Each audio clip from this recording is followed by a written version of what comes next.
Bem-vindos a mais um vídeo sobre histórias do Reddit. Não se esqueça de dar o like e se inscrever no canal, assim você me ajuda demais e não perde mais nenhum vídeo. Eu sou a babaca por dizer ao meu noivo que o melhor amigo dele não pode ser o padrinho? Eu sei como isso soa. Meu noivo, 29, é um cara incrível, doce, engraçado, atraente e trabalhador. Eu, 29, fiquei impressionada com ele desde o momento em que o conheci e estamos juntos há 6 anos.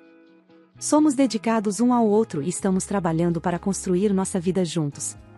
Cada um de nós contribui com uma porcentagem dos nossos ganhos para 2 fundos. Um para o nosso casamento, que está a 1 ano de distância, e outro para a entrada em uma casa. Nós 2 pagamos a mesma porcentagem, mas eu pago uma quantia muito maior porque entrei em uma área de maior renda. Nós fizemos um planejamento razoável. Nesse ritmo, teremos dinheiro suficiente para comprar uma casa mais ou menos na mesma época do nosso casamento, como planejado. Quanto ao casamento, nós 2 queríamos um pequeno, e meu noivo e eu decidimos fazer um casamento em um destino. Estamos pagando o casamento inteiro nós mesmos. Minha família é bastante pobre, então também tenho guardado uma parte do meu salário restante para poder pagar para todos eles virem para o casamento de graça. Também estou pagando por uma das minhas madrinhas de casamento que escolheu ser professora e não ganha muito. Meu noivo realmente não teria dinheiro disponível para fazer isso, mas a família dele pode pagar, relativamente rica, e está feliz com as férias. O problema surgiu na semana passada. O melhor amigo do meu noivo, Tom, 30, a quem ele convidou para ser o padrinho, sofreu um acidente. Provavelmente foi completamente culpa dele, já que estava andando de moto bêbado. Ele sofreu ferimentos significativos, terá algumas contas médicas importantes e admitiu para o meu noivo que não acha que poderá arcar com o custo de vir.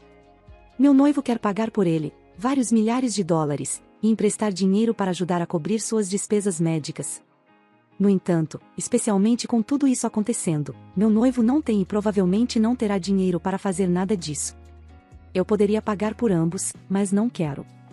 Sinceramente, não suporto esse amigo. Ele frequentemente dirige ou pilota bêbado, não tem emprego, faz comentários sarcásticos sobre meu noivo que ele insiste serem apenas brincadeiras, mas que eu sei que realmente afetam meu noivo, e vive no porão dos pais enquanto ignora o bem-estar deles. Eu estava disposta a tê-lo lá como padrinho porque meu noivo considera um irmão e a escolha dele. Eu não estava feliz com isso, mas também não ia fazer um escândalo por causa disso. Mas com tudo isso acontecendo, meu noivo sugeriu pegar uma grande parte das nossas economias para uma casa para ajudar, e eu disse não. Nós tivemos uma grande discussão e ele me chamou de egoísta e cruel. Momento em que eu perdi a cabeça, disse a ele que o amigo fracassado dele fez isso com ele mesmo, e que não tinha chance alguma de eu pagar qualquer coisa para esse sujeito. Terminei dizendo, se ele não pode pagar para vir, ele não pode ser seu padrinho. Ele não fala comigo desde ontem à noite e dormiu no sofá. Embora ainda ache que estou com razão, me pergunto se exagerei. Eu sou a babaca?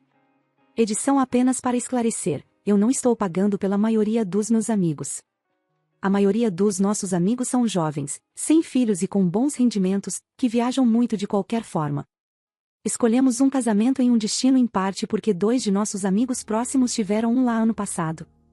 Nós contamos aos nossos amigos nossos planos antes de fazer os arranjos e deixamos claro que não ficaríamos chateados se alguém não pudesse ou não quisesse ir devido aos custos. A amiga que estou pagando é uma das minhas amigas mais antigas, que eu sabia que não teria condições de pagar porque escolheu ser professora. Ela também veio ao casamento no ano passado, depois que vários de nós juntamos dinheiro para pagar por ela, porque ela escolheu uma profissão importante, necessária e mal remunerada.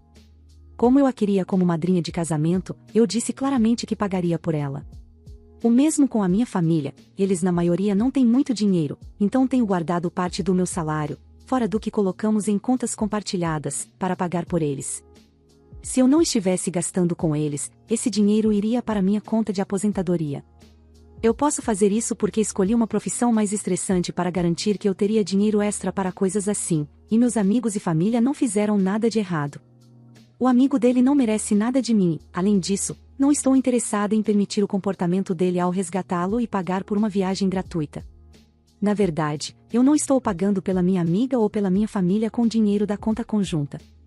Meu noivo e eu contribuímos com uma porcentagem grande de nossos próprios rendimentos em contas conjuntas para várias coisas, mas cada um de nós mantém o restante de seus salários como dinheiro pessoal para gastos.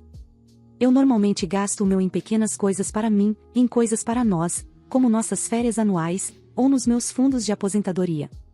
Para pagar pela minha amiga e família, tenho tirado menos do meu fundo de aposentadoria. Mas nada disso sai das nossas contas compartilhadas, e eu continuo pagando as quantias acordadas integralmente.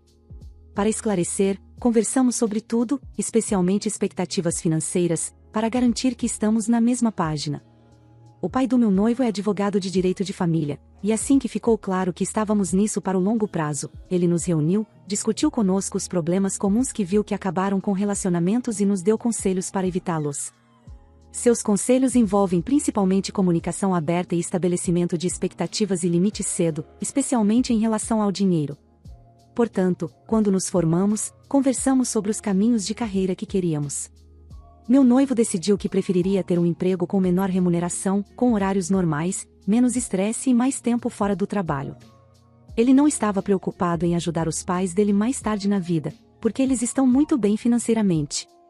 Ele também não estava preocupado com a aposentadoria, pois é muito provável que ele herde o suficiente para viver confortavelmente. Por outro lado, eu provavelmente não terei herança e quero ajudar com as despesas médicas e aposentadoria dos meus pais à medida que eles envelhecem. Eu também tenho uma boa quantidade de dívida de empréstimo estudantil. Ele não tem porque os pais dele puderam pagar, e embora ambos gostemos muito de viajar, ele estaria disposto a reduzir significativamente as viagens para ter um trabalho mais tranquilo durante todo o ano. Eu não gostaria de sobrecarregá-lo com esses custos, aqueles que eu trouxe para o relacionamento, pois acredito que isso naturalmente causaria ressentimento, especialmente se significasse que ele teria que trabalhar em um emprego que gosta menos para ajudar a compartilhar os custos comigo. Então eu escolhi um trabalho com muito estresse que eu não gosto e que me faz trabalhar mais horas, mas que paga significativamente mais.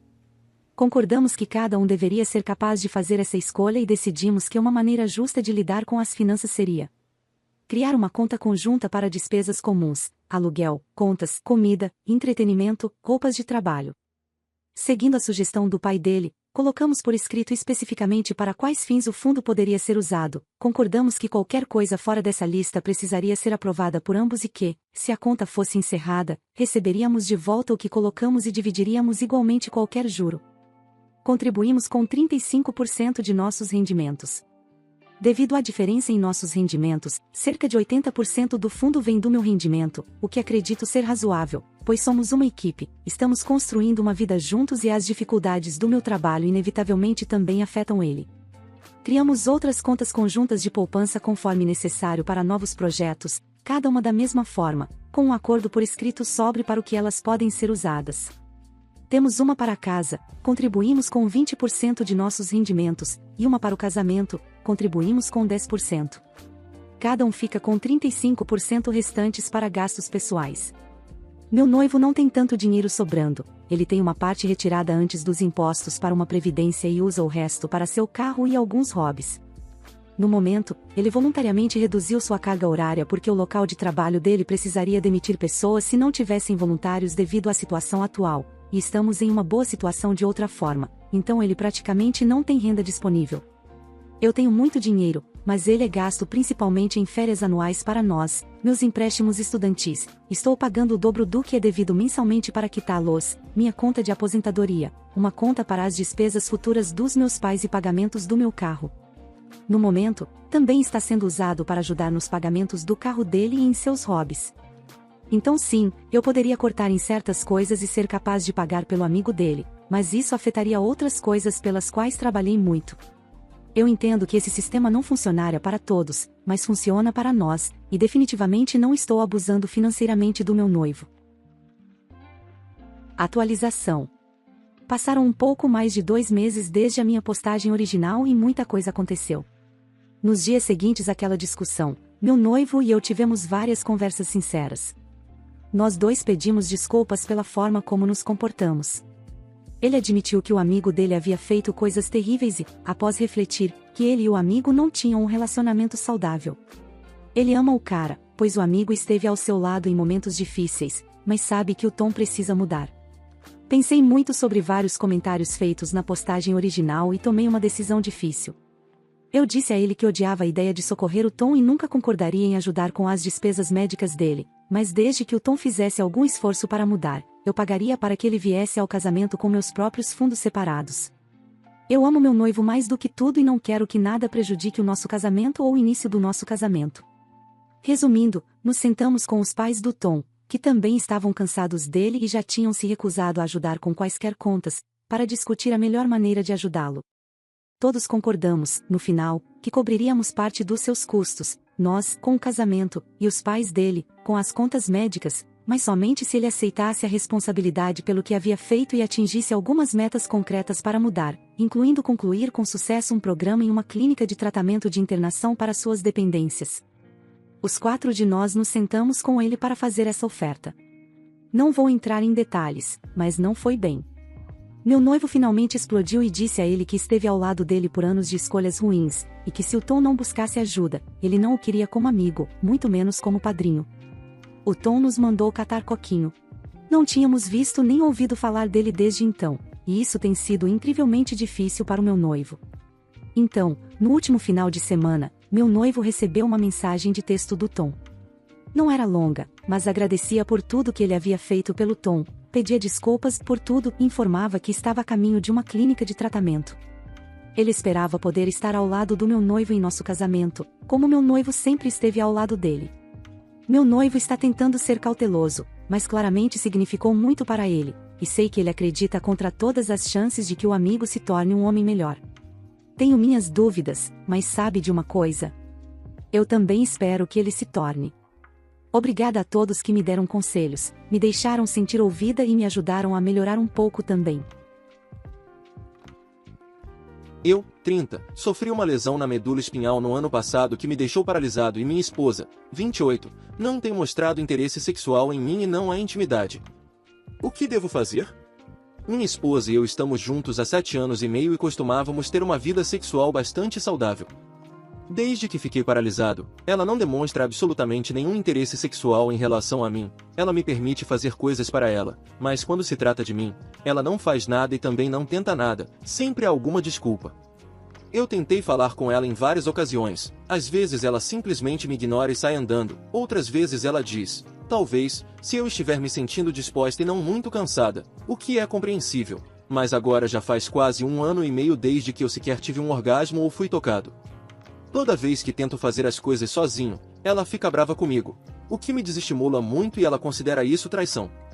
Eu não tenho absolutamente nenhuma privacidade e tenho um tipo de transtorno de estresse pós-traumático, pensando que ela vai entrar no banheiro e ficar brava comigo, o que me impede de ter orgasmo, eu nem sei se ainda sou capaz.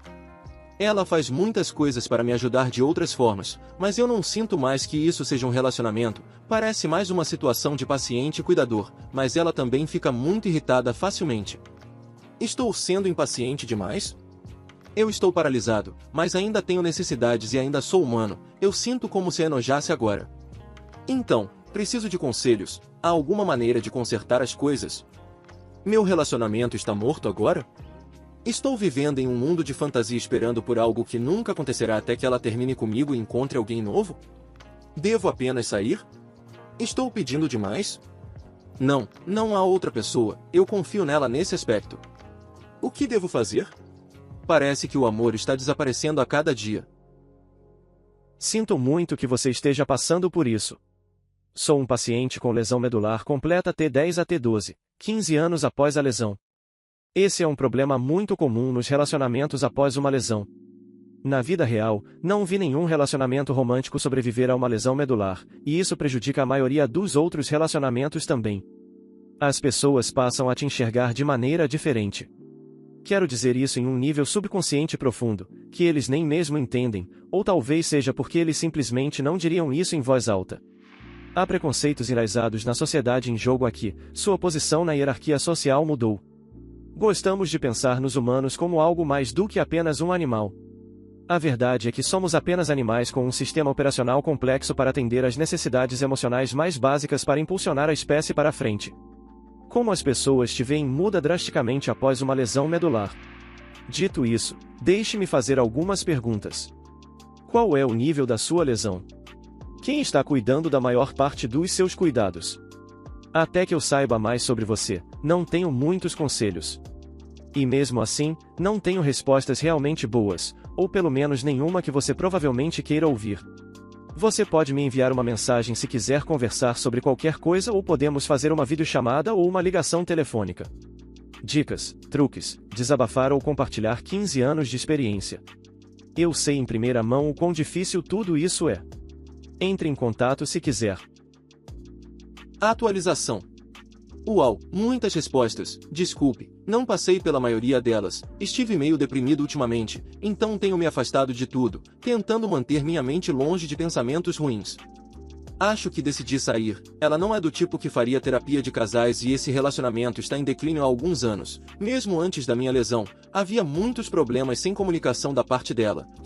Eu não quero falar agora, talvez outra hora. O que nunca acontecia, ou ela se fazia de vítima. A atitude dela está ficando cada vez pior. Muito dano foi feito a esse relacionamento para salvá-lo.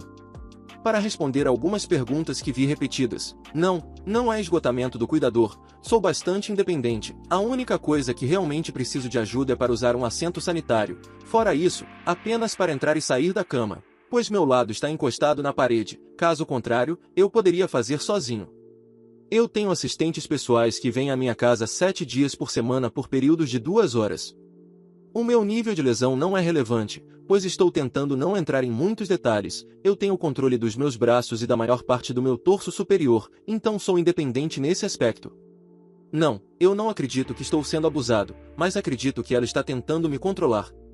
Mesmo quando tento terminar o relacionamento, ela simplesmente vai embora e não me leva a sério quando estou tentando discutir como proceder de forma civilizada em vez de apenas sair, mas neste ponto acho que preciso sair. Eu continuo tentando terminar com minha parceira, mas não sou levada a sério. Isso é manipulação e abuso mental? Eu continuo terminando com minha parceira sempre que tento conversar sobre como seguir em frente. Ela sempre diz, eu não quero conversar agora, e simplesmente vai embora. Isso não seria um problema se eu não estivesse em uma cadeira de rodas e paralisado da cintura para baixo. Depois, ela age como se a briga nunca tivesse acontecido e continua agindo como se estivéssemos em um relacionamento, dizendo-lhe eu te amo e tudo mais. Depois de alguns dias, tento falar com ela novamente, o que acaba fazendo ela chorar e ameaçar se machucar ou, para ser mais preciso, dizendo, poderia muito bem me matar. Isso já aconteceu várias vezes. Ainda a amo, mas não há absolutamente nenhuma comunicação nesse relacionamento. Sempre que tento falar sobre os problemas para consertar o relacionamento, sempre recebo a resposta de, eu não quero conversar agora, e depois de esperar vários dias para conversar, a conversa nunca acontece, então tudo é ignorado e agimos como se nada tivesse acontecido e estivéssemos em um relacionamento novamente. Estou no ponto em que já tive o suficiente, e eu quero ou comunicação para consertar as coisas ou quero que esse relacionamento termine para que ambos possamos seguir em frente. Então minha pergunta é, isso é manipulação e abuso mental? Estou errado? Estou fazendo algo errado? O que devo fazer? Não é tão simples quanto simplesmente terminar, dada a minha deficiência, mas não há comunicação para descobrir como proceder. Você não precisa falar se acabou de terminar o relacionamento e não há esperança do seu lado. Mesmo que tecnicamente houvesse, eu diria que a recusa dela em falar sobre os problemas é motivo para um rompimento de qualquer maneira. Você não pode superar nenhum problema, grande ou pequeno, se você se recusar a falar. Se alguém se recusa a falar, até questões insignificantes podem se tornar dignas de separação. Basta enviar uma mensagem para ela dizendo que, com ela se recusando a falar pessoalmente, acabou. Altere fechaduras. Bloqueie-a. Se ela ameaçar se automutilar, chame a polícia e sua família ou amigos para checá-la. Se não for uma ameaça real, esperamos ensiná-la a não fazer isso novamente. Se for real, ela precisa de ajuda que você não pode dar a ela, então isso cuida disso. Eu menti sobre quem é o papai do meu bebê. Eu digo a verdade a ele agora. Eu, 26, cresci no meio oeste, mas fui para a faculdade na Califórnia. Lá, conheci e namorei Jeff, 26, nos nossos 2 últimos anos de graduação. Depois da formatura, fiquei na Califórnia para fazer meu mestrado, enquanto Jeff entrou no mercado de trabalho. Estávamos felizes juntos e planejamos nos casar depois de eu terminar o mestrado. Após eu terminar meus estudos, Jeff ficou com medo de se casar e, eventualmente, se tornar pai, problemas de abandono devido ao pai biológico dele ter ido embora, então ele terminou comigo. A tristeza não chega nem perto de descrever como me senti. Eu tinha um ótimo emprego na Califórnia, então fiquei na esperança de que Jeff repensasse e voltássemos a ficar juntos. Mas isso nunca aconteceu. Ele conheceu Grace, 25, e começou a namorar com ela cerca de 5 meses após terminarmos. Comecei a planejar voltar para o meu estado natal assim que percebi que tinha acabado. Então ele e Grace terminaram no início deste ano. Jeff e eu acabamos dormindo juntos algumas vezes enquanto eles estavam separados. Foi um rompimento muito público, sem traição envolvida. Cerca de uma semana depois da última vez que tivemos relações, ele me disse que ele e Grace estavam voltando. Ele disse que não podia mais ser meu amigo porque ainda tinha sentimentos por mim e precisava deixá-los desaparecer para ser justo com Grace. Suas últimas palavras para mim foram para não ligar a menos que eu estivesse literalmente morrendo e quisesse me despedir. 3 semanas depois, deixei a Califórnia para trás. 2 semanas depois de voltar para casa, descobri que estava grávida. É de Jeff. Eu não queria ser aquela garota que usa uma gravidez para recuperar um homem, então excluí todas as minhas redes sociais e criei novas contas que não têm meu nome. As únicas pessoas da Califórnia que adicionei foram amigos confiáveis que eu sabia que não tinham conexão com Jeff ou que eram leais a mim e não diriam a ele minhas novas contas. No início da minha gravidez, cometi o erro de dar uma olhada nos perfis de Jeff e Grace e vi que eles se referem um ao outro como amor da vida, e Jeff até tinha uma foto deles com a legenda dizendo que ele ia casar com aquela garota. Isso me destruiu novamente e desde então os bloqueei ambos e decidi seguir com a minha vida. Agora estou grávida de 6 meses. Desde que voltei, comprei minha própria casa em meu estado natal e tenho me ocupado montando um quarto para o meu bebê. Eu já amo esse pequeno bebê em minha barriga e me sinto 100% confiante de que posso criá-lo e cuidar dele sozinha com uma ajuda mínima da minha família. Uma das minhas melhores amigas, de volta à Califórnia, estava tendo uma festa de noivado. Não poderei comparecer ao casamento, já que estarei ocupada com um recém-nascido quando acontecer, então decidi voar para ver meus amigos e oferecer meus parabéns ao casal antes de minha vida se tornar centrada no bebê. Cheguei à cidade na quinta-feira e me diverti muito vendo todos os meus amigos ontem, mesmo que tenha passado apenas cerca de 6 meses desde a última vez que os vi. Eles respeitaram meus desejos de não tirar fotos de mim abaixo do peito. Eles postaram algumas fotos minhas online, mas pelas fotos parece apenas que ganhei peso no rosto. Nada que entregasse minha gravidez. Faltam alguns dias para o meu voo de volta para casa, e a amiga com quem estou hospedada sugeriu que fossemos à loja, pois ela queria comprar um álbum de recortes para nossa amiga noiva. Então fomos à loja e, quando estávamos nos preparando para sair, vi a prima de Jeff, Tânia, 22, entrar. Eu tinha conversado com ela várias vezes nas reuniões familiares de Jeff ao longo dos anos, mas nunca nos demos muito bem.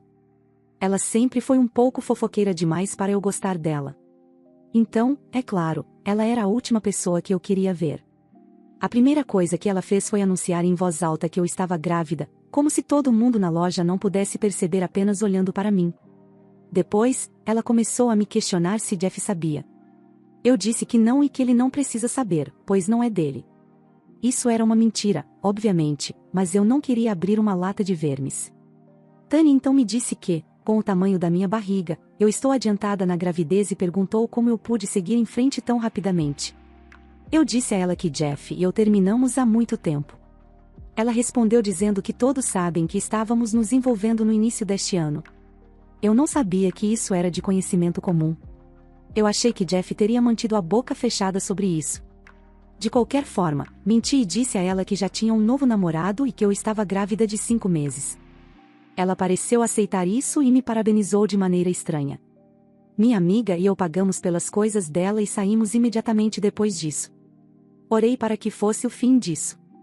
Como eu disse, Tânia é fofoqueira, então é claro que ela foi contar para todo mundo que me viu grávida algumas horas depois. Agora, vários amigos meus me mandaram mensagens dizendo que Jeff está enchendo as caixas de entrada deles tentando falar comigo. Nenhum deles deu a ele meu novo número ou redes sociais, então ele não tem como me contatar. Meu voo de volta para casa ainda é daqui a 2 dias, e estou surtando. Alguns dos meus amigos estão dizendo que eu deveria apenas contar a verdade a ele, agora que ele sabe que estou grávida. Eu ainda digo que posso continuar fingindo que é de outra pessoa e que ainda não estou adiantada o suficiente para que seja dele. Sinceramente, só quero ignorá-lo e voltar para casa. No entanto, estou tendo algumas dúvidas se essa é a escolha certa, e não há um consenso sobre o que fazer, então estou recorrendo a estranhos na internet. A menos que você especificamente não queira ele em sua vida, por seu próprio bem, você deveria contar a verdade a ele. Preciso seguir em frente, então por favor não me contate a menos que você esteja à beira da morte também inclui, ou acontece que você está grávida como um asterisco. Não quero ele em minha vida, mas não é como uma questão de segurança ou algo assim. Ele nunca foi abusivo de nenhuma forma. Eu só me mudei para muito longe, e não planejo voltar, então por que começar essa discussão quando não há um resultado positivo é onde minha mente está, acho. Porque um dia seu filho pode decidir que quer conhecer o pai biológico, e então ele ficará sabendo, e então ele perceberá que você decidiu tirar qualquer chance dele conhecer a criança enquanto crescia. Seu filho também perceberá que você tirou qualquer chance dele conhecer o pai biológico enquanto crescia. Sim, obviamente é uma situação muito difícil. Ele ainda merece saber. Você pode enfatizar para ele que está estruturando sua vida com base na suposição de que ele não estará envolvido na vida da criança. Obviamente essa conversa estaria anos à frente, mas eu nunca planejei esconder nada do meu filho. Eu não sei exatamente o que eu diria, mas seria honesta de que o pai dele não o abandonou. Gosto dessa última frase. É uma maneira muito boa de expressar isso. Obrigada por isso. Ele não parece um cafajeste. Essa seria a única razão para não contar a ele. Vocês dois lidaram com o término como adultos, talvez confiem em vocês mesmos para fazer isso novamente. O bebê não será prejudicado por mais amor. Acho que ele seria um ótimo pai, mas simplesmente não vejo como isso funcionaria realisticamente com a coparentalidade. Não estou alugando, comprei uma casa. Minha vida é no meu estado natal e a vida dele é aqui. Embora mesmo com isso sendo uma preocupação legítima, talvez eu realmente esteja querendo evitar ter que ter essa conversa com ele. Atualização. Olá a todos. Portanto, o consenso do meu post foi contar a Jeff sobre o bebê ser dele. Mesmo a partir dos primeiros comentários, isso parecia claro. Acabamos nos encontrando. Não foi particularmente interessante ou dramático, mas se alguém se importa, aqui está o que aconteceu. Ele entrou em contato com um amigo com quem eu estava hospedada no Instagram. Eu queria apenas falar com ele por telefone, mas ele insistiu que conversássemos pessoalmente o mais rápido possível. Em retrospecto, eu deveria ter esperado até o dia seguinte, mas eu meio que queria apenas resolver isso e parecia que ele também. Para ser honesta, pensei que ele fosse me dizer que não queria nada a ver com a criança, porque eu não vi nenhuma outra razão pela qual ele queria conversar pessoalmente naquele exato momento. Tenham em mente que já era quase 10 da noite na época. Então, minha amiga e eu fomos para a casa dos pais dele onde ele estava esperando. Os pais dele sempre me trataram como família, então acho que me senti à vontade lá, mesmo que provavelmente devesse ter nos encontrarmos em um local neutro. Quando chegamos lá, a mãe de Jeff atendeu a porta. Ela me abraçou e pude perceber que ela queria tocar minha barriga, mas ela se conteve e nem mesmo perguntou, graças a Deus. Eu sempre gostei dela. Fizemos um bate-papo estranho enquanto ela me conduzia até a sala de estar. Estava claro que eles tinham acabado de fazer uma festa, já que ainda estava bagunçado, com um monte de copos de bebida espalhados e confetes no chão. No sofá estava Jeff e Grace de mãos dadas. Fiquei surpresa por não sentir absolutamente nada por ele a princípio. O padrasto dele me ofereceu um assento, mas preferi ficar de pé. De qualquer forma, eu não planejava ficar lá por muito tempo. Jeff começou dizendo que eu poderia ter enganado Tânia, mas ele sabe que não há como eu ter conhecido um novo cara engravidado tão rápido. Então ele perguntou por que eu não contei a ele. Eu disse a verdade, que da última vez que falamos ele me disse para não contatá-lo a menos que estivesse literalmente morrendo, e eu não estou morrendo. Ele me disse que estava tentando ser respeitoso com Grace e que obviamente isso teria sido uma exceção. Grace se intrometeu para me dizer que eu arruinei o pedido de casamento dela. Eu descobri depois, informação de terceiros, mas conhecendo a Tânia, acredito, que a festa na casa dos pais dele era para ele pedir Grace em casamento na frente de todos os amigos e familiares deles. Tânia esperou até depois do pedido e, quando as pessoas estavam fazendo discursos, ela disse a Jeff que estava muito feliz por ele ter se afastado de mim e não ficaria preso criando o meu bebê. Então, aparentemente, o inferno se soltou na festa. Eu não fazia ideia de que isso tinha acontecido na época, ou eu honestamente não teria ido vê-lo de jeito nenhum. Mas ouvir que ele pediu alguém em casamento foi quando doeu. Ele terminou comigo porque tinha medo do casamento e dos filhos, mas namorou ela por menos da metade do tempo que ficamos juntos, e ela ganhou um anel. Eu coloquei uma cara corajosa, ou pelo menos acho que sim, e agi como se não me incomodasse, mas realmente me incomodou. A mãe dele disse a Grace que não é minha culpa e que aquele não era o momento para aquilo.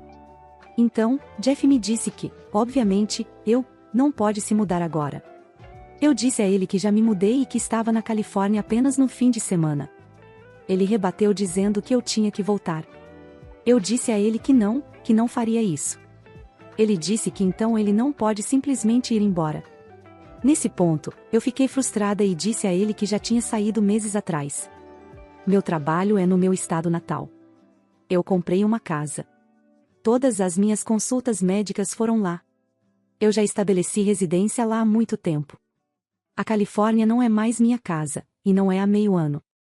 Então ele ficou frustrado, se levantou para se aproximar de mim e perguntou se ele só deveria enviar um pagamento uma vez por mês e disse que não era assim que deveria acontecer.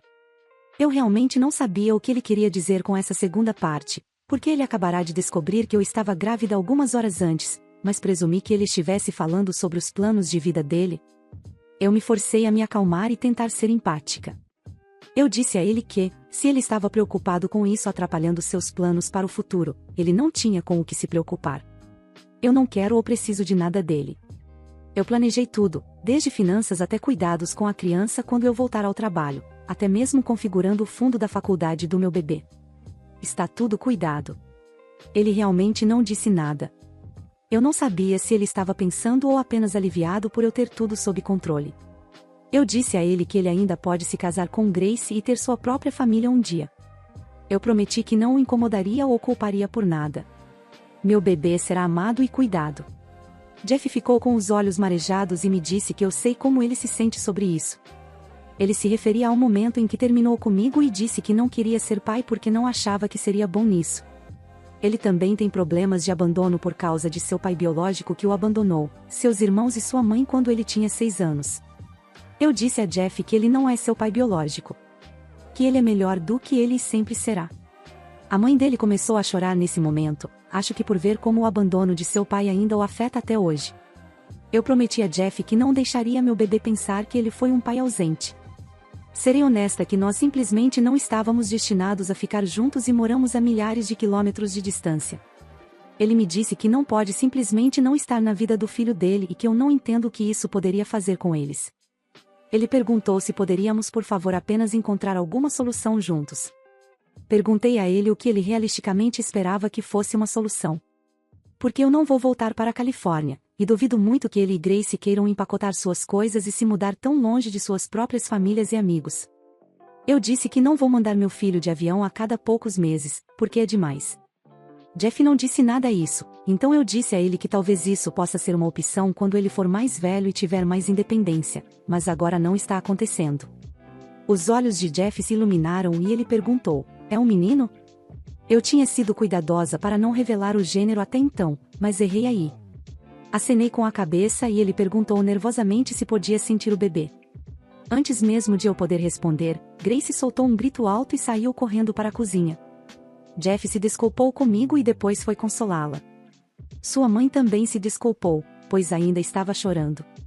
Então ela saiu e o marido dela seguiu. Isso me deixou e minha amiga paradas de forma constrangedora sozinhas na sala de estar. Tudo o que ouvimos foi a mãe dele fungando no corredor e Grace soluçando enquanto conversava com Jeff na cozinha. Foi tão incrivelmente desconfortável. E eu sei que muitos vão me odiar por isso, mas eu me senti sobrecarregada com a situação toda.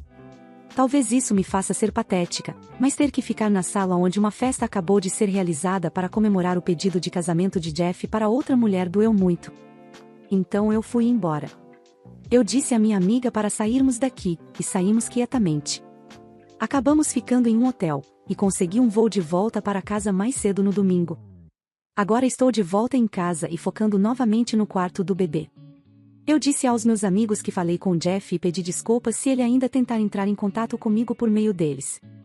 Aconselhei-os a bloqueá-lo se for demais. Eu sei que isso não é o fim das coisas. Planejo entrar em contato com ele novamente eventualmente. Mesmo que ele tenha partido meu coração, ainda me importo com ele e não vou negar a ele um relacionamento com seu filho, se for isso que ele realmente quer. Eu não faço ideia de como isso vai funcionar, e só posso atualizar uma vez, então peço desculpas por não poder contar a quem se importa como tudo vai acabar.